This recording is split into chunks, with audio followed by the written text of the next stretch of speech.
Here's the thing. The rich American colonists were loving the fact that everyday people were pissed at the rich British people. But they didn't want them to get too pissed because then there wouldn't be any order.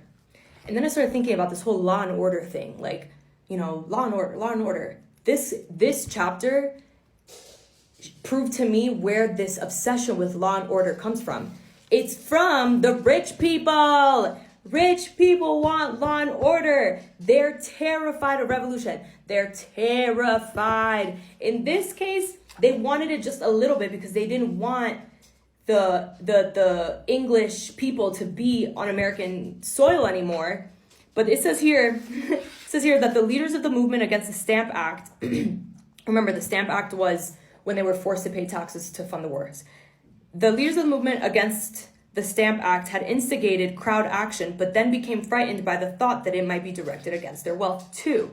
At this time, the top 10% of Boston's taxpayers held about 66% of Boston's taxable wealth, while the lowest 30% of the tax-paying population had no taxable property at all. The property list could not vote, and so, in parentheses, like Black people, women, and Native people, could not participate in town meetings. This included sailors, journeymen, apprentices, and servants. It says here, Dirk Hoeder, a student of Boston mob actions in the Revolutionary period, calls the revolutionary leadership the Sons of Liberty, type drawn from the middling interest and well-to-do merchants, a hesitant leadership. So consider that the people who are leading the revolution, who are rich, they're the Sons of Liberty, okay?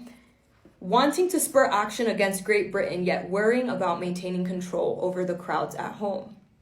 They were terrified that people would realize that they're one and the same. Let's go to the next video.